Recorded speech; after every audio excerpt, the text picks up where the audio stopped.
My name is Darcy.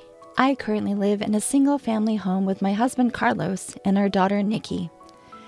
Carlos and I met back in college and we instantly clicked. I was in the design department and he was studying law. We happened to be in the same club. After graduating, I took a job at a design firm and was doing what I loved. Carlos and I dated for a few years and got married in our early 20s. I continued to work during my early pregnancy, but once Nikki was born, I decided to focus on raising her. Carlos and others encouraged me to prioritize parenting, so now I work from home. By the way, Carlos passed the bar exam after college and is now working as a lawyer. Mommy, I'm going to play with my friends. Be back before it gets dark. Okay. Life's pretty amazing, living with a loving husband and an adorable daughter while doing the design work I love. Then, one day, something unexpected happened. I was out shopping a bit far from home when I saw my mother-in-law, Christine, struggling with some heavy bags. I couldn't help but approach her. Mother-in-law! Oh, Darcy, what a coincidence! Christine smiled warmly at me. Since it had been a while, I felt happy to see her and suggested, how about some tea? I'd love to, but I'm in a hurry. Oh, I see. My apologies. It's fine. Let's catch up over tea next time. Then let me at least help you get these bags home. They look really heavy. After some convincing, I loaded her bags into the back seat of my car. They were pretty heavy, and carrying two of them seemed like a task. Christine said, I'm sorry and thank you, with a smile, so I felt reassured that being a bit assertive was okay. Plus, there was something I had been wanting to talk to her about. We chatted about this and that as I drove her home. It takes about 3 hours and 30 minutes to drive to our in-laws' place, so we can't visit frequently. However, we do make it a point to visit for New Year's celebrations, so I know the way. Weren't you struggling carrying all this by yourself? I decided to ask about something that had been bothering me on the way. In one of the bags my mother-in-law was carrying, there were groceries. In the other, there were daily necessities and cosmetics. Items clearly geared toward a younger demographic rather than what she typically used. Well, they're essentials. I ended up buying a lot. Her expression seemed a bit down. I didn't pry any further and drove us to her home. Darcy, thank you so much. You've been a huge help. This is far enough. I can take the bags to the entrance. Oh, you don't have to. When my mother-in-law opened the door, I placed the bags at the entrance. Just then, I heard a harsh voice. Finally, you're back. What took so long, mother-in-law? The voice belonged to my sister-in-law, Katie. She seemed surprised to see me and her words trailed off. I was equally surprised to see Katie and found myself frozen in place. My mother-in-law looked flustered as she assessed the situation. Sister-in-law, long time no see. How have you been? Fine. It's been a while for you too, Katie. Saying that, I returned a smile to Katie. I hold back a sigh as I look at her. She clearly looks like she's just woken up. She's holding her mobile phone in one hand. Her incomplete sentence alone was enough to raise suspicions. I'm sorry for the sudden visit. I happened to see mother-in-law while I was shopping nearby. She looked like she was struggling with the bags, so I came along. I see. I just got back from work this morning. I'm a mess. Sorry. Thank you for helping mother-in-law. I'll take it from here. Katie quickly grabbed the bags and took them inside. In a soft voice, I asked mother-in-law, Is everything all right living with Katie and the family? Mother-in-law simply smiled and nodded. Thanks for your concern, Darcy. I'm fine. Sorry I can't even offer you tea. No worries. It was nice to catch up. I'll visit again. Without pressing mother-in-law further, I left. Still, I couldn't simply ignore the situation I just witnessed. Originally, mother-in-law was supposed to live with us, but after father-in-law passed away over a decade ago, my brother-in-law Brett said, We'll live in the family home and take care of Mom. Even Carlos, my husband, was initially concerned. I felt uneasy about the situation, so I initiated a discussion, but it didn't go well. Carlos is busy with work, right? And he has irregular days off. I work close by, and Katie's parents live nearby too. But still, don't worry. I was a troublemaker back in the day, and I haven't done much for Mom, you know? I want to repay her.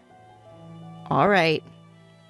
Given what was said, Carlos couldn't really argue.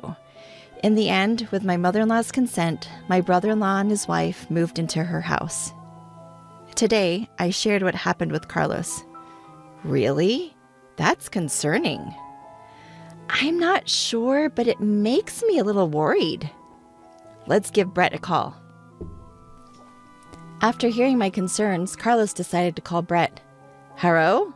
Carlos, what's up? Hey, it's been a while. Just checking in on you. I'm doing fine. After exchanging pleasantries, Carlos began to move the conversation forward.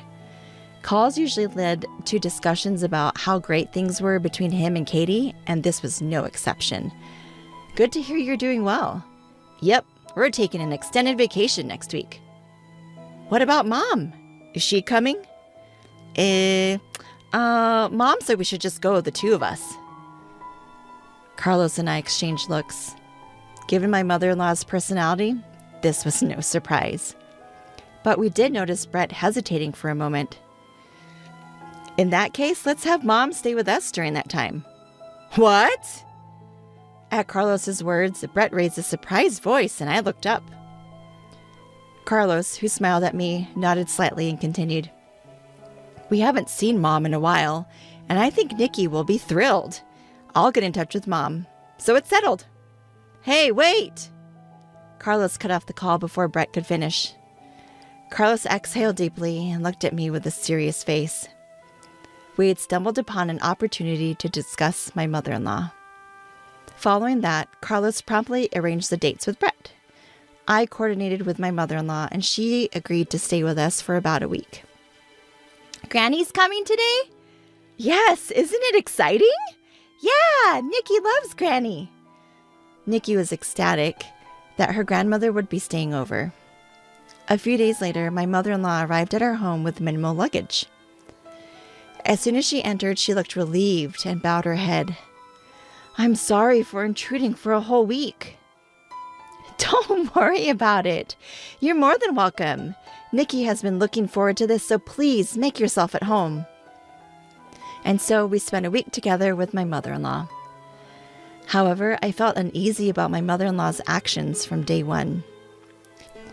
Before her arrival, I cleaned up the home office I usually use for work to make space for her. When I showed her the room, she immediately said, Oh, you've prepared such a room for me. I feel bad. I'd be okay just with a corner. No worries. Please feel free to use the room. I only use it for work anyway. I convinced her to use it, but she still seemed apologetic. Also, with the kids off school today, I was planning to make lunch for the three of us when she said, Let me cook. Can I use the fridge? She kept insisting on doing household chores even though I wanted her to relax. Gratefully, I managed to get her to unwind in the living room by having Nikki play with Granny. Additionally, she would say things like, Oh, don't go through the trouble of snacks for me. I'm not worth it. Or, I'm fine with whatever's left over. Cold food is enough for me. As if she's an outsider rather than family. She used to be much more vibrant. It was painful to see her belittling herself like this. When Carlos came home while Nikki and mother-in-law were chatting, I filled him in on how she was acting. I see. Thanks for letting me know. I wish she would value herself more. Let's keep an eye on her. It's only the first day. Right. And just when it was getting late and we were about to go to sleep, my mother-in-law said, I guess I'll borrow this spot for a bit. Carlos and I were at a loss for words at her action. She was trying to lie down and sleep on the basement floor. Mom? Carlos was speechless. I said as calmly as possible, Mother-in-law, please consider this your room until you leave. Use a comforter so you don't catch a cold. But won't that be a bother? Absolutely not. We want you to be comfortable and enjoy your stay here. I looked her straight in the eye, trying to convey my sincerity. From her behavior, it was obvious what kind of life she's had with her own family. When I smiled warmly, mother-in-law's eyes filled with tears, and she finally broke down. It's been 10 years since I've slept in such a warm place. Thank you. What? My mind reeled from what I just heard. Carlos's voice was several octaves lower, filled with disbelief. Hey, Mom, tell us the truth. Are you getting along with Brett and the others? How's life been? Mother-in-law chuckled awkwardly before speaking. Well, getting along might be stretching it, but I have to make do, right? I mean, if they ditched me, I wouldn't know how to fend for myself at this age. Slowly, mother-in-law began to share the grim reality of her life with us. Turns out, it was much worse than we could have ever imagined. She was handling all the housework in that home. Whenever Katie was a little unhappy, she would raise her voice at her. All the shopping responsibilities were left to mother-in-law. She would buy whatever they needed. Moreover, mother-in-law was shouldering most of the living expenses. Clearly, her son-in-law and his wife had ulterior motives when suggesting they move in together, mainly to exploit mother-in-law's finances. Mother-in-law would only eat after the two of them were done, usually in the basement. The basement didn't even have heating, so she was freezing during the winter months. It's been a long time since I've had a meal like today's. I was always alone, you know. What? Are you serious? The reason mother-in-law wanted to sleep in the basement was that it had become the norm for her at her previous home. Both Carlos and I were at a loss for words.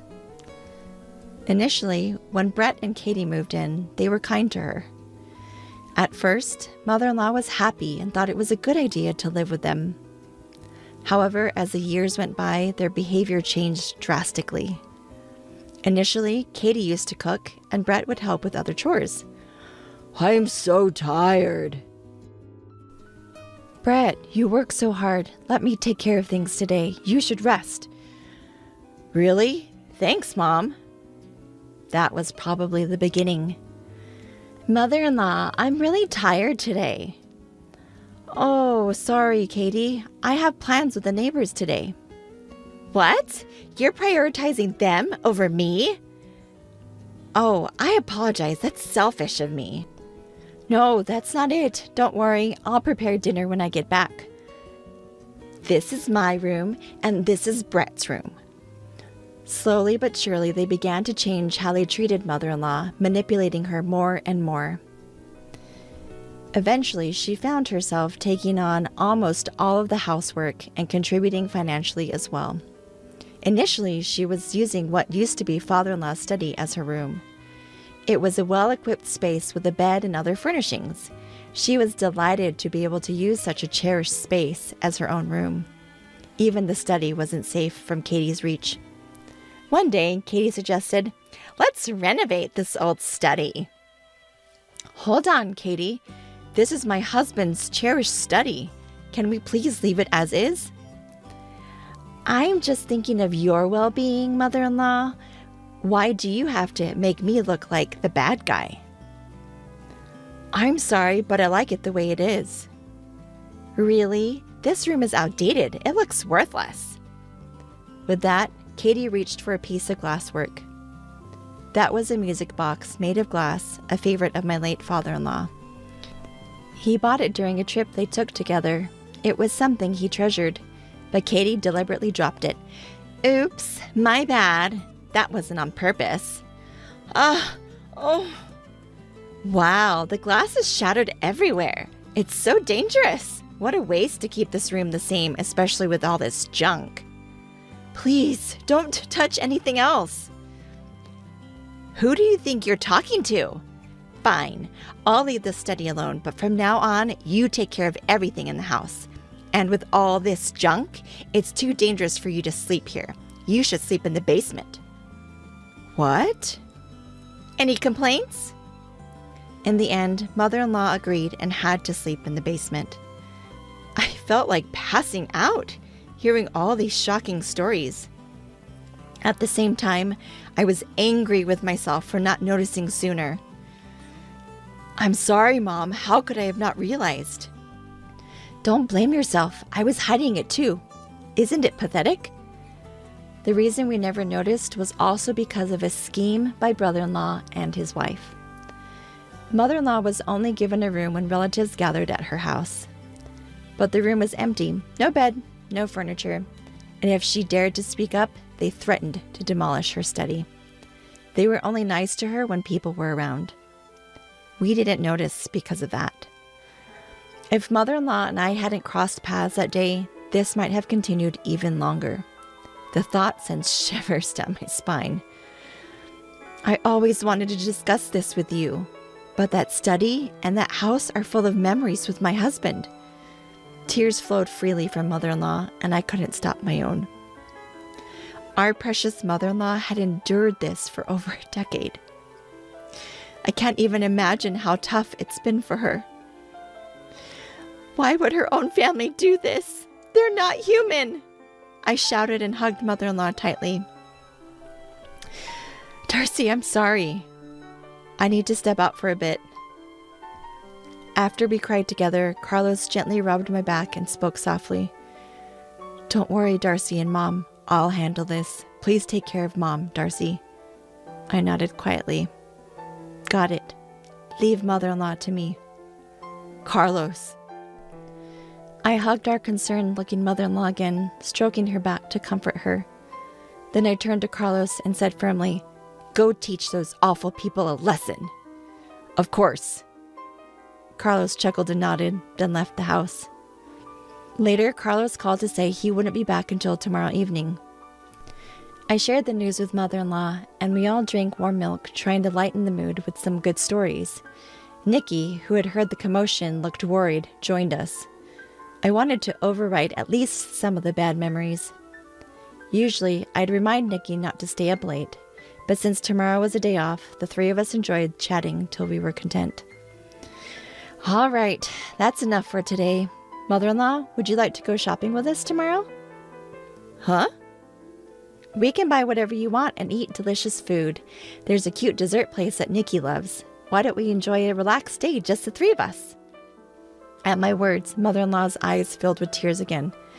She nodded slowly, repeating, thank you, over and over. That night, we spread an air mattress in the living room and slept closely together, with mother-in-law in the middle.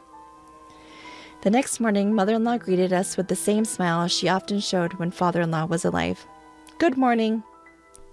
And just as promised, we all had a fun shopping day. In the evening, we got a message from Carlos saying he had returned home, so we headed back as well. Before entering the house, I had one more thing to say to mother-in-law. Mother-in-law, we are on your side. Whatever is hurting you, just let it out here. We will always be by your side. And me too. I'm on Granny's side as well. Mother-in-law nodded silently to our words. Welcome home. Sorry for leaving the house to you. We're back. Everything okay? Yeah, no issues here. Carlos greeted us with a warm smile. I had Nikki and mother-in-law wait in my home office. Walking into the living room, my eyes widened at the sight of brother-in-law and his wife sitting on the floor.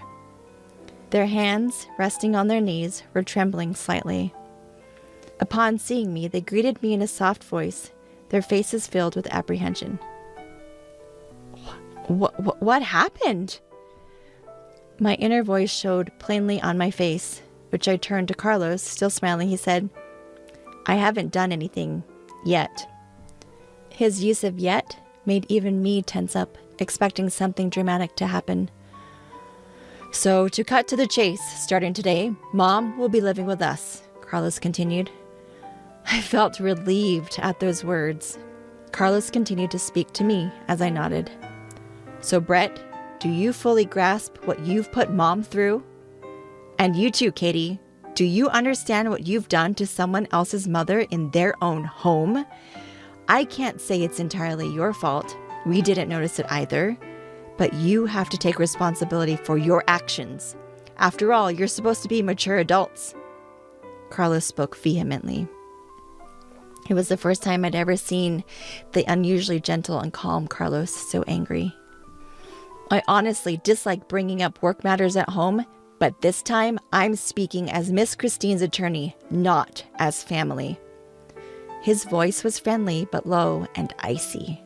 My brother-in-law and his wife meekly responded, "Yes." And after several hours of discussion, numerous decisions were made. First, my brother-in-law and his wife would no longer be living with us. They would have to return all the money they had been extracting from mother-in-law, plus pay additional compensation. Having decided to respect mother-in-law's emotional attachment to her study and her own home, brother-in-law and his wife moved out. We banned them from ever setting foot in mother-in-law's home again. Upon hearing the decision, mother-in-law gave a troubled smile. "So we are family, right? Asking for damages is a bit much, don't you think?" "No, this is a gesture from our son Brett to Miss Christine, right?" Carlos's words left Brett nodding so fervently he looked like he might lose his head. Yes, I'm truly sorry for everything. Please accept this as our sentiment." Brett seemed so diminished that you'd wonder what on earth had happened. After the conversation, Carlos took a deep breath and turned to mother-in-law. "So please accept this, Mom. Let's put an end to this. Brett and his wife will never forget what they've done and make sure it doesn't happen again." Both of them nodded in silence. Seeing this, Carlos smiled gently and continued in a low voice. "Well, it will never happen again, right?" Yes, never again. Absolutely." So the conversation ended. Within a few months, we had received the damages that Carlos had arranged from the brother-in-law and his wife. Mother-in-law wanted to give it to us, saying it was because we had helped her, but we refused. She insisted, so we agreed to accept a little each month for groceries and let mother-in-law use the rest. "Carlos, what did you say to Brett and his wife?" I was curious about that day, so I asked him when we were alone. Carlos scratched his head even though it wasn't itchy. "Don't lose faith in me, okay?" "Why would I? You helped mother-in-law and made them regret their actions." Actually, Carlos had contacted Brett immediately after hearing what had happened. "It's strange for me to say, but I rarely get angry. But when I do, people say I'm scary. I think I really scared them when I called. He told me where he was right away." Although a bit distant, he drove straight to the destination. Upon arriving, he immediately questioned the two. "I couldn't let it go, especially because he's my brother and I had trusted him with Mom." I didn't know the details, but considering how scared they both looked, Carlos must have been terrifying when angry. On their way out, they bowed deeply, saying, "We're really sorry." Well, mother-in-law seems happy, and so does Nikki. I'm happy too. Thank you for standing up for us, Carlos. Darcy, I'll continue to do my best for our family. Even after everything, it's good to know we can still be a happy family. I'm grateful for my dependable husband and for mother-in-law who chose to rely on us. From now on, I intend to make up for the hardships by being a dutiful daughter-in-law and do my best in every way.